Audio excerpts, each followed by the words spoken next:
Hello there, guys. Welcome back to another episode of E&Ftv. Today, we're joined by Joanne Greene, who is the founder of Reviews4you.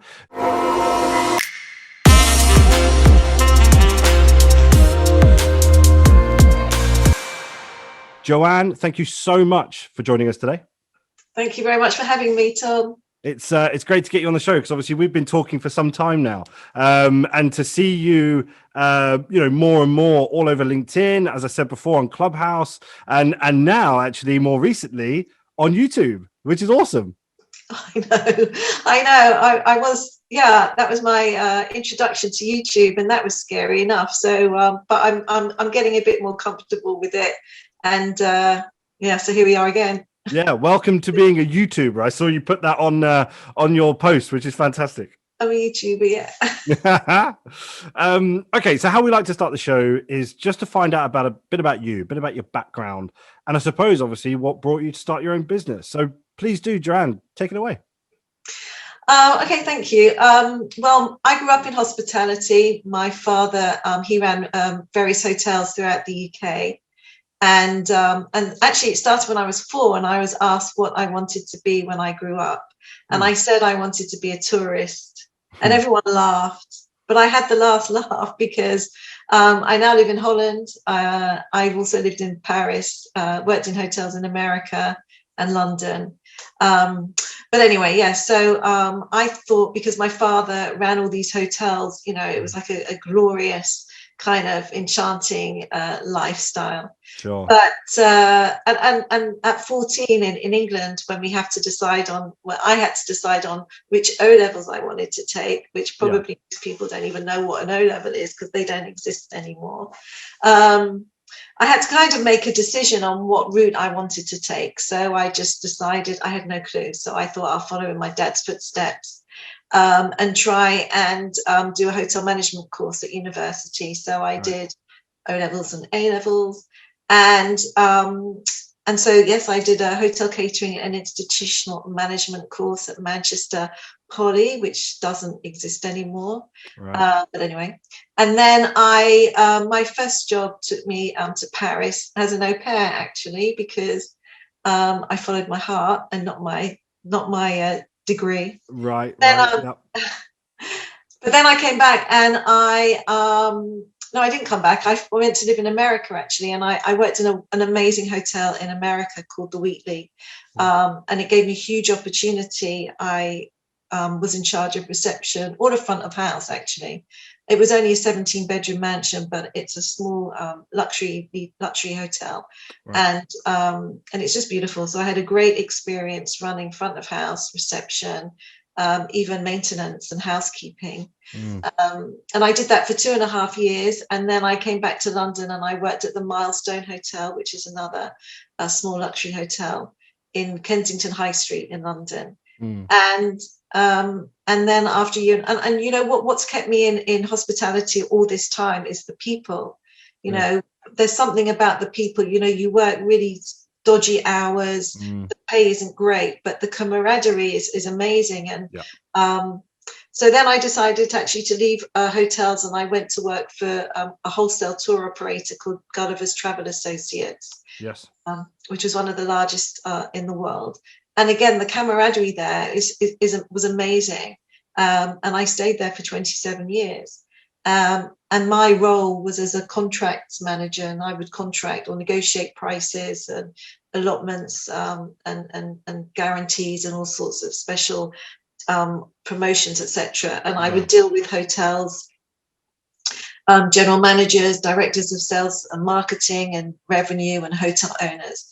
And it was a great university of education for me, because we learned so much, not just about what we do as a wholesaler, but how a hotel works. And then the reason I founded Reviews4you is because following all these meetings that I would have on a regular basis with hotels, their main objective was always to increase their revenue and reduce their distribution costs, make money, basically, which is like every business. And it's very difficult because OTA, so my area of speciality was Amsterdam, and Amsterdam is the birthplace of booking.com. So it just seemed to make it a little bit harder for them to, to try and attract direct business when you've got booking.com on your shoulder. I hope you can't my dog barking. That's okay. I've got dogs as well. They bark all the time. Don't worry about it. It's put me off a bit. But anyway, so Amsterdam being the home of booking.com made it a little bit maybe trickier for hotels to attract more direct business. Yeah. So I just had a meeting with a hotel one day, and he basically said to me that their occupancy was so high, around 94%, that the only way they could actually increase their revenue was by reducing their distribution costs somehow. Right. So, reducing their commissions with wholesalers and OTAs and things like that. And so I thought that was quite an interesting aspect. But then at the same token, I thought there must be other ways that they could try and increase their revenue somehow. Yeah. And I'm a big fan of review sites like TripAdvisor, especially. Sure. So even though I'm in the business, if somebody was to recommend a hotel to me, I would still look it up and see what people are saying about it before I made a reservation. Yeah. And so and I noticed that a lot of hotels either didn't respond to their reviews, or if they did, they were kind of very brief or generic. Yeah. It's like an automated thing, isn't it? Copy and paste or whatever. Yeah, automated copy paste, a box ticking exercise. There didn't seem to be a lot of thought put into it. And I thought, well, if all these people are looking at these review sites, then isn't that a good place to put any promotions that you want to do, or tell people to book direct because that's what you want them to do? Yeah. And obviously on OTA sites, you can't do that, but on TripAdvisor and Google, you can. And I thought, well, why aren't people doing it? So I asked some of my hotels, and they basically said that they didn't really have the time to necessarily answer the reviews in great detail. Sorry. And anyway, and so reviews, life at home. That's what this is. This is real life, working from home. No editing. This is real. For anybody watching, they would have seen my dogs in the past. I brought them up here because they scratched my legs and all sorts. But honestly, don't worry about it. It's life at home. Life at home. Okay, sorry. Anyway, yeah. So anyway, I just figured that I could help hotels, or try and help hotels increase their direct bookings and reduce their distribution costs, and also generate revenue in general by responding to their reviews in such a way that it would attract more direct business. Yeah. And so that's how Reviews4you was born. The beautiful thing about it as well is these opportunities to drive business are actually coming to them for a change, right? These reviews are coming to them. They're not having to push anything out. They're not having to try.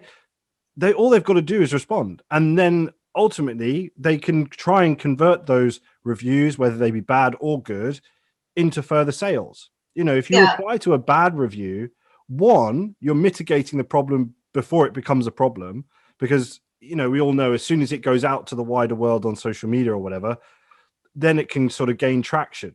But if you're just politely coming back to them in a timely manner, and as you say, without the automated feeling of thank you very much for your response, or thank you very much for your review, this is what we can do, or contact us here.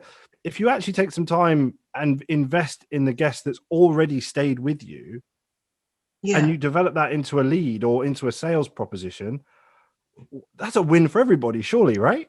Yeah, I mean, the thing is that I just think that reviews are an underutilized resource, because it's free publicity, it's free marketing, it's free advertising, which is great. And you see it all the time, hotels putting, a great review on their website or a great review on LinkedIn.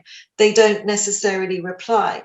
But the other important thing is that if you actually take the time to read the reviews or analyze the reviews, you'll see it's free advice. I mean, there are businesses out there that come and stay in the hotel or go to a company and they do all this analysis. They charge a fortune for it, and they say you need to tweak this and tweak that.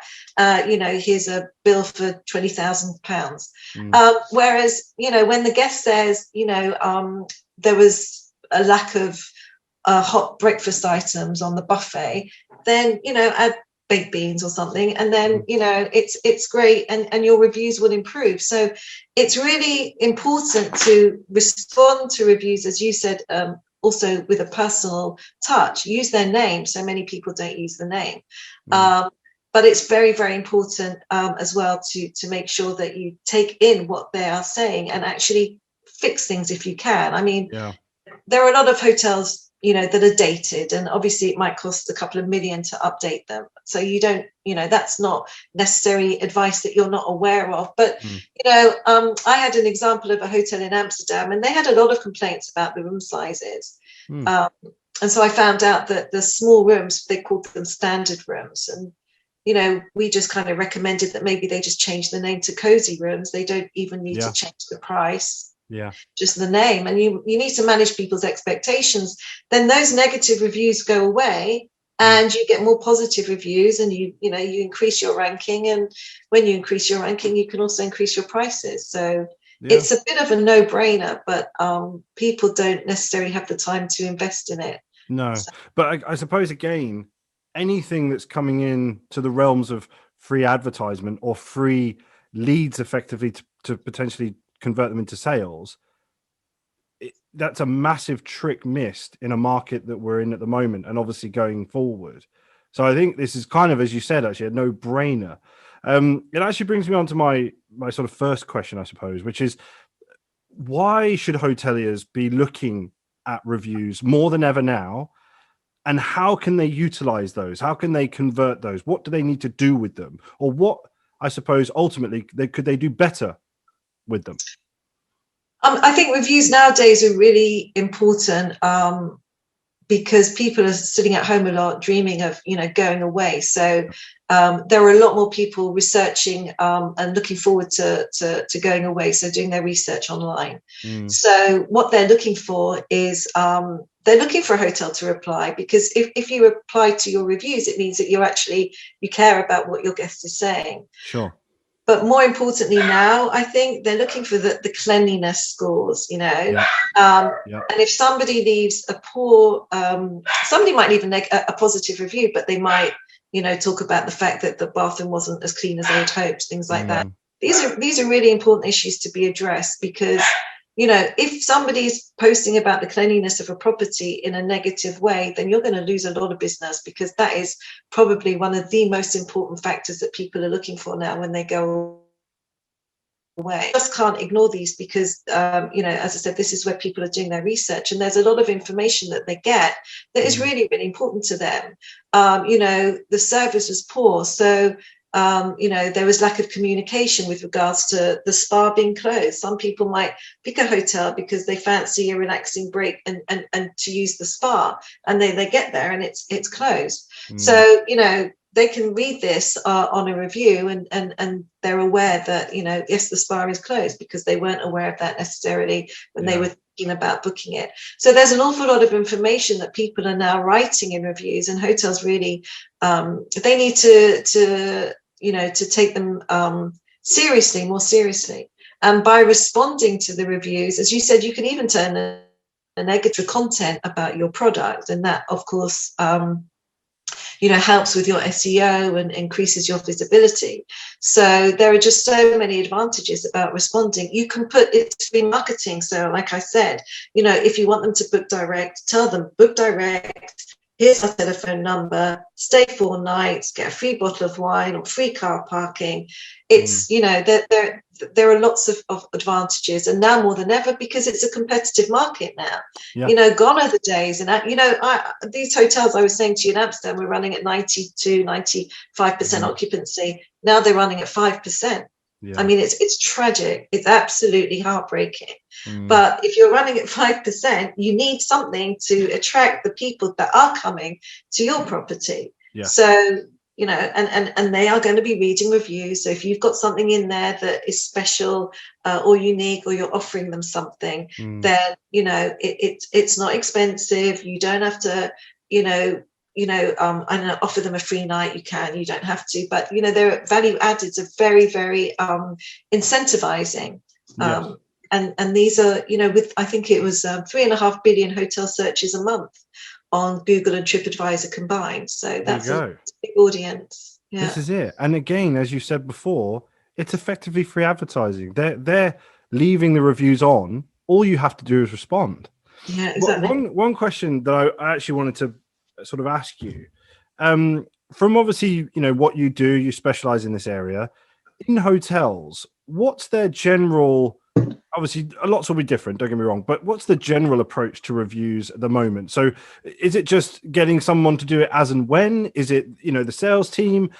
Is it the general manager? Who wears that hat? And does it change from person to person when it comes to responding to reviews? Because it doesn't sound like, from what you're saying, that they are taken maybe as seriously as they should be, but they're also not being utilized as probably they could be. So yeah. I just wanted to understand what that sort of situation looks like on property. But that's interesting, and I think that's one of the main problems, is that there isn't really a dedicated department, even, let alone a person within that department. Right. So some hotels or chains want their general managers to reply, and that's quite an expensive way, you know, for general manager to spend his time, because they're not cheap, and to spend an hour answering reviews it seems a bit of a waste of a resource. Of course, they have to be aware of what the guests are saying, but they shouldn't really be the ones that are responding necessarily. Right. But then, you know, there isn't really anybody dedicated to this. So and that, you know, so it does get lost. And that's what was the other part of your question? Sorry. Well, I was going to say, it just doesn't seem like they're getting, I suppose, as much attention as they need, but also then utilization. The utilization isn't. Oh, yes. Right. No, yes. From what that's exactly, and obviously it's almost case in point here, but that's exactly why you've created your business, right? Because general managers, it wouldn't be cost effective for them to not waste time, but to just spend time on it. And obviously to get somebody in the office at any one time just to go, right, I'm going to jump on and reply to a few. We all know that that's where that copy and paste scenario comes from, because they're just going to go, right, okay, copy and paste that, copy and paste that. And I suppose that's where that dedicated function needs, because if there is free advertisement and there's an opportunity to convert to sale, why wouldn't we be doing that? Especially in the market that we're going into, right? This is me coming at it from an external perspective, but it just makes sense. I know, exactly. It does make sense. If you ever want a job, please do come on. No, but actually, to go back, actually, what you were saying is, you know, is it a cut and paste job, and are hotels taking it seriously? And this is found very intriguing, is that hotels are starting to take it seriously, especially the chains. Right. But the bit that they're taking seriously is the time that you respond, right? And I've had discussions. I've had discussions with chains recently, and the most important thing for them is to respond within 24 hours. What they're not looking at is the quality of the response, and this I don't get at all. It's all about quantity, not quality. And it makes no sense to me to answer a review within 24 hours and say thank you very much for staying and leaving your feedback, thank you very much for staying and leaving your feedback, and writing that in 10 reviews because you've answered it now within 24 hours, as opposed to actually writing the name of the guest in the reply, referring to whatever the guest spoke about, you know, hoping that they come back, putting some key search words in, taking time. And so what is good is that hotels, independent and chains, are taking them a little bit more seriously.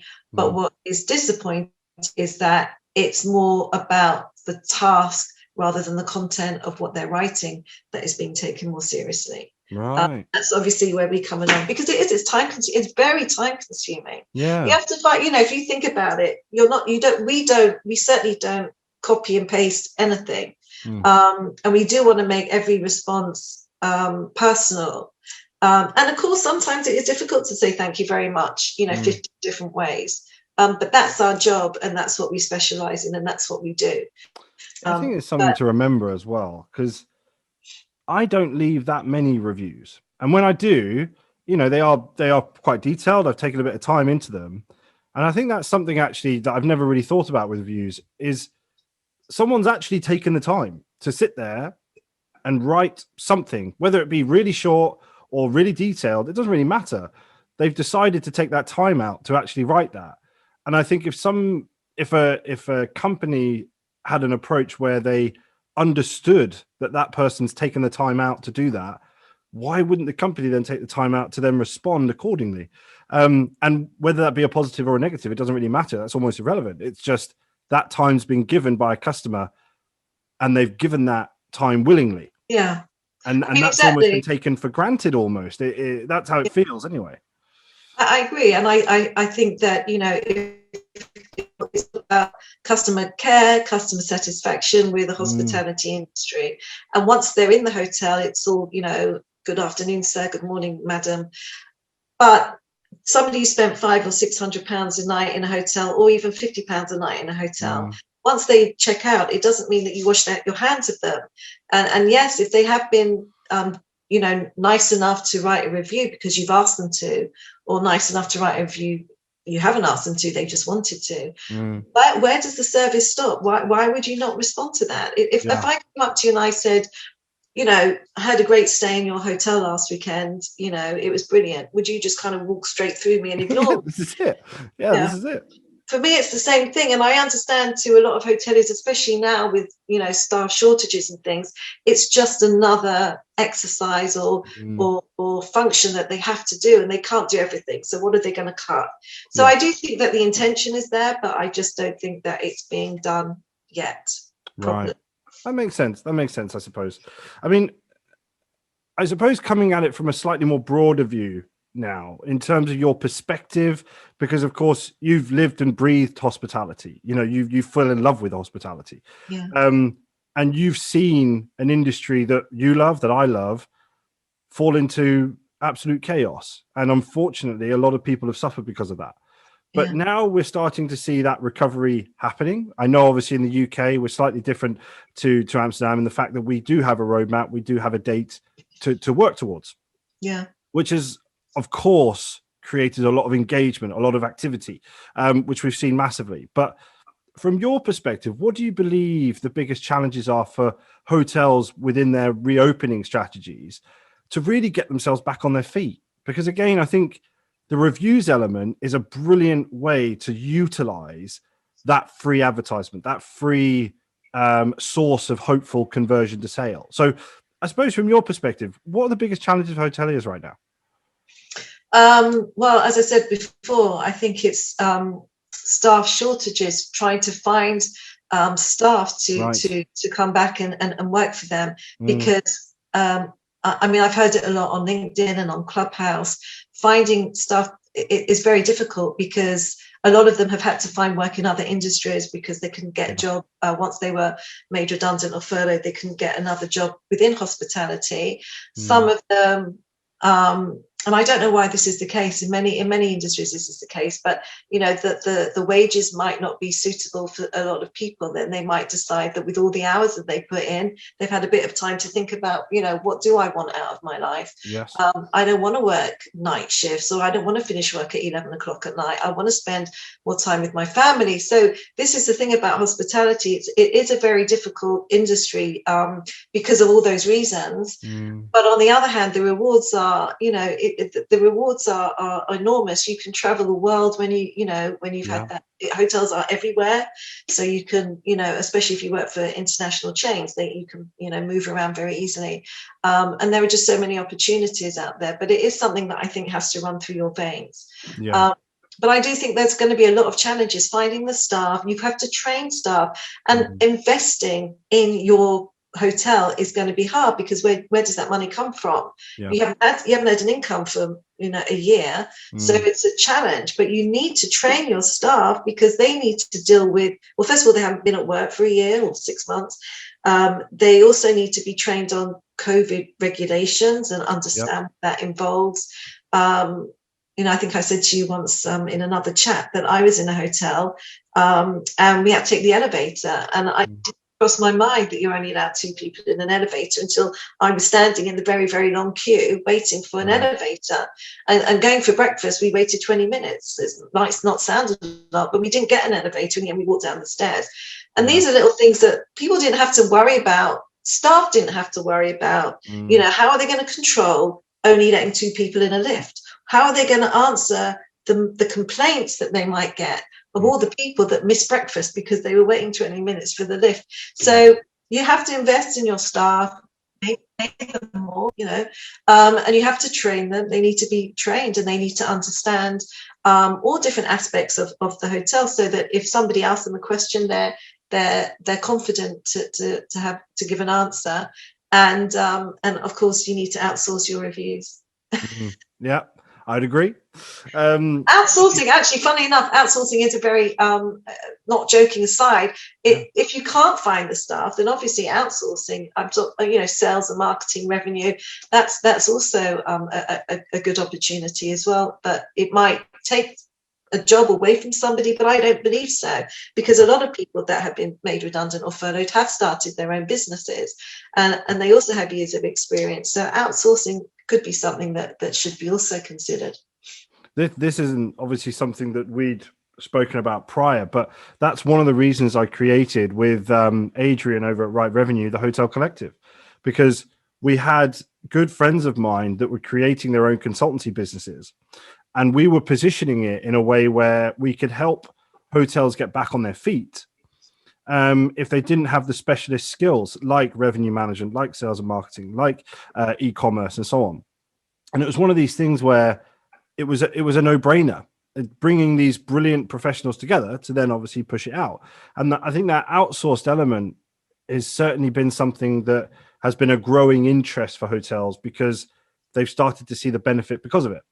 Now, with regards to your point about the staff and sort of where they're going to come from again, I've seen a really interesting shift where it went from being an incredibly client-driven market. They put a job out, 400 applications immediately come in.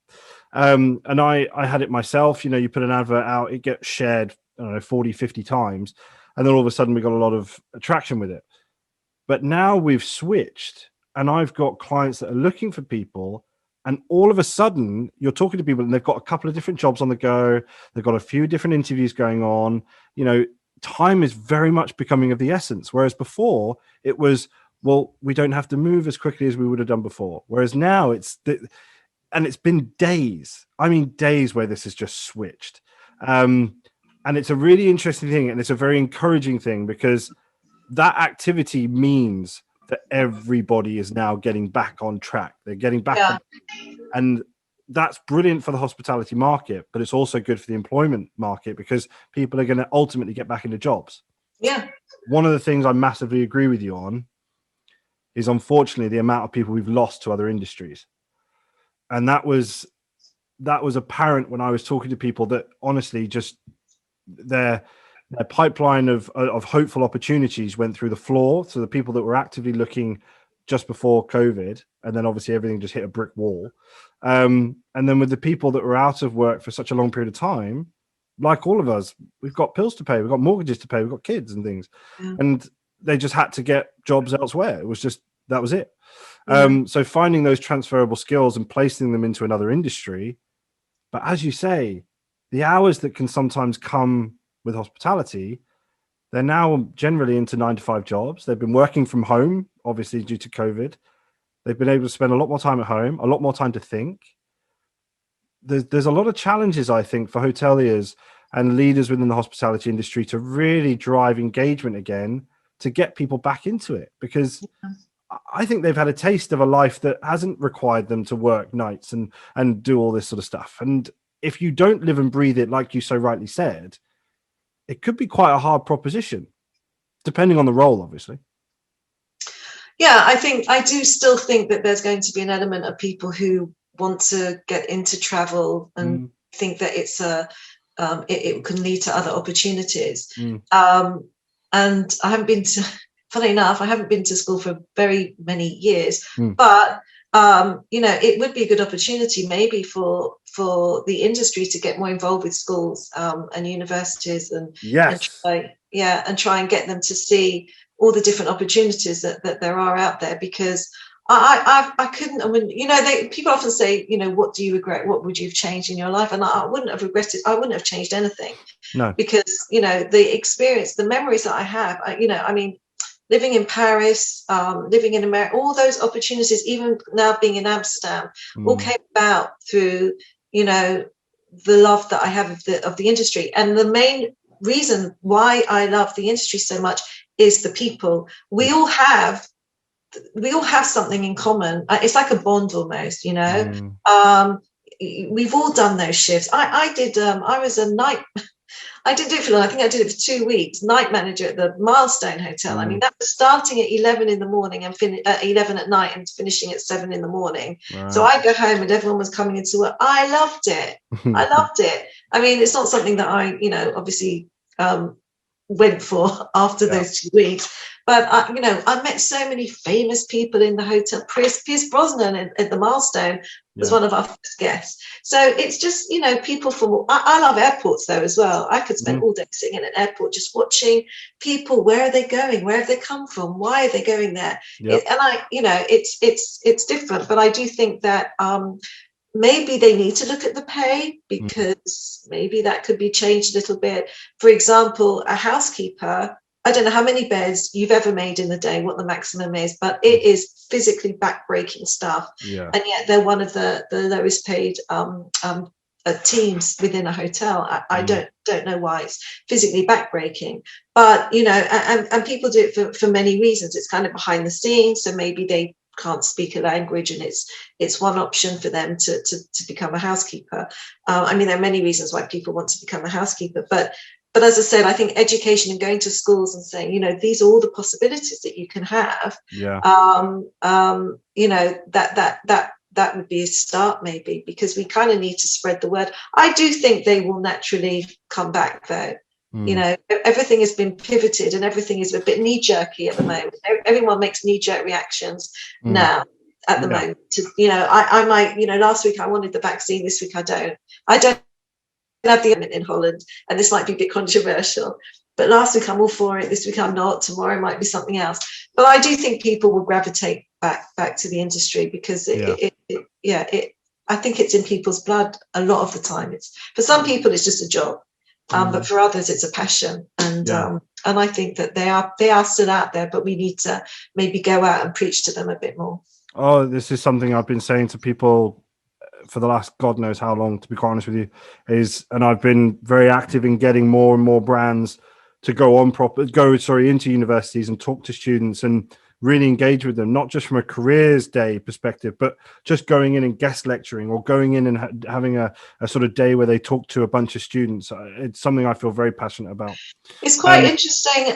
Sorry to interrupt you, but in Holland, hotel school is a big deal over here, it seems to be. A lot of people go to hotel school and either stay within the industry or don't. But hotel school management courses in the UK don't seem to have that same level of prestige almost. Yes. It's true. Yes.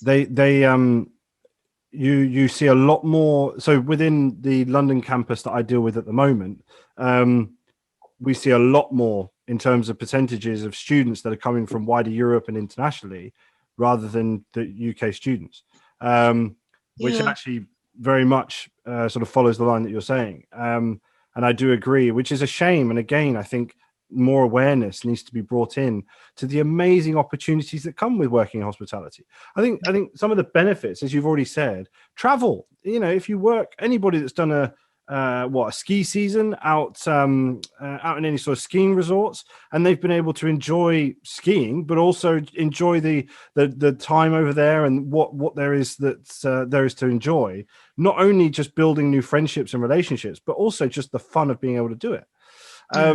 There are so many benefits that aren't shouted about with hospitality. And one of the things I was going to ask you actually was, obviously you've said a couple of times that, you know, you're passionate about the industry and you genuinely love it. When can you think of the time when you realized you'd fallen in love with hospitality? Was there a moment, was there a situation, or did it come on very slowly? How did it go for you? He was in Bournemouth, he ran a hotel in Devon, he ran a hotel in the Lake District and in Cornwall. And these hotels he would have a Christmas program right? So you get there Christmas Eve, and you have the choir singers singing Christmas carols and your glass of champagne.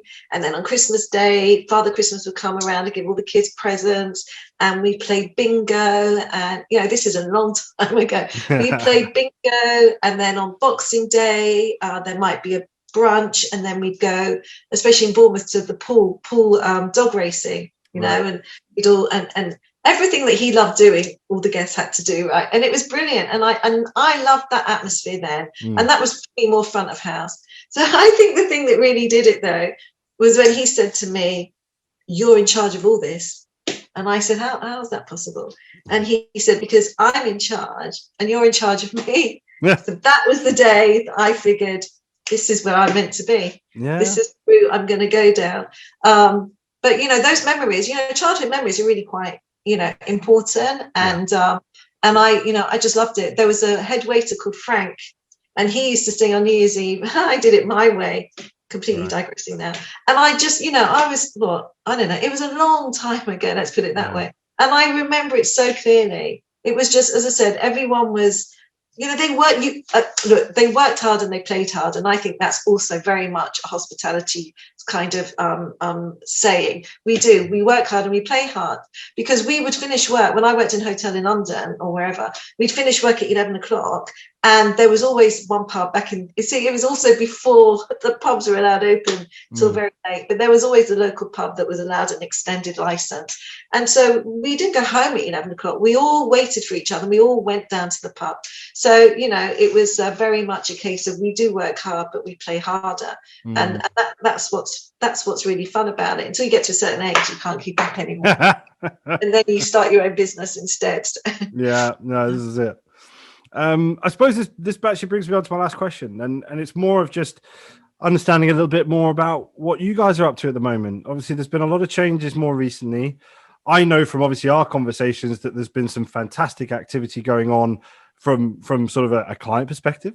But yeah, tell us a bit what's going on with you guys. Well, I think the world is starting to open up a bit, and that's bringing with it a lot more opportunities for us, and that's really good, because it was, it was a crap year, wasn't it, for a lot of people, myself included. So you can't, when your hotels are having occupancies of 5% or less, it's very hard for them to justify outsourcing their reviews. So it has been a challenging year, but things are definitely on the up. We signed with quite a few hotels 2 weeks ago. But we've pivoted. I wasn't going to use that word. Oh, sorry, apologize. But we kind of focus on areas that were maybe more open to it. So we focused on the Middle East. So these hotels are actually in the Middle East, and we're also focusing more on America. But I had a really interesting call on Tuesday with a chain in the UK, actually UK and France.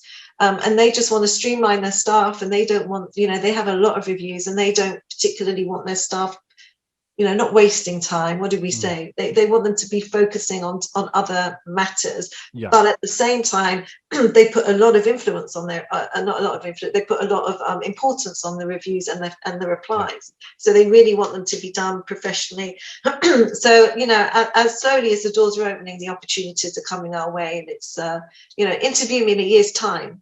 I'm calling for my, my office next door, booking.com. But no, it does. The future's bright, the future's orange, as they say. But fingers crossed. But yeah, I was going to say something that, let's just hope it continues in the direction that it's going with regards to, especially in the UK. Let's hope that in Holland we get a roadmap soon, and everywhere else. Because we can't carry on like this. But yeah, so we're very, very hopeful for the future, and good things are happening, as you said. So yeah, watch this space. Yeah, definitely. I'm surprised that we haven't used your slogan either, which is turning. Yeah, I'll let you do it. Go on. Well, I've changed it a bit, so it's now Reviews for You, turning reviews into opportunities. Ooh, I like it. Well, they are, because that's what I was saying before about, actually, maybe you think you need to renovate all the carpets in the hotel, but your guests are actually saying, or we need more lighting in the bathroom. So, you know, change lighting in the bathroom. That's just it was an opportunity. Instead of the carpets, no one really cares about the color of the carpets. Change, and then suddenly all your reviews will be better, and this opens up a plethora, I don't know if that's the right word, opportunities. So so we've kind of upgraded it a bit, but yes, there we go. Thank you. There you go. I wanted to get that in there. Thank you. All right, fantastic. Well, I know for a fact that anybody watching, Joanne would love to hear from you. If you want to understand a little bit more about how to be able to turn your reviews into opportunities, I know that she'd love to hear from you. She'd love to build up that dialogue. So what I'll do is I'll tag Joanne in this, but I'll also put your website in the link, as a link below, so people can obviously click on it, find out a bit more information. But I know that you'd love to obviously have a chat with anybody that's looking to find out a bit more about what you do and obviously how they can turn those reviews into opportunities. So I'll definitely be directing everybody towards your website. Guys, I just want to say a huge thank you to all of you for tuning into this episode. Please don't forget to subscribe to the channel, head over to our LinkedIn page and make sure that obviously you're following on there, and also check out our Instagram, because we always keep that massively up to date. Everything that we're doing and going on with us, we always put on there. So make sure you're following there as well. Joanne, I just want to say a massive thank you to you for taking the time out to talk to us. It's been an absolute pleasure to get you on the show. Thank you so much, Tom. Thank you for having me. And sorry about the barking before. No, God, don't bother. My dogs are literally through there, and they were having a bit of a growl at something. So I don't know if there was. Okay. But anyway, guys, I just want to say a huge thank you again to all of you for tuning in, and don't forget to see who's on next week's episode now.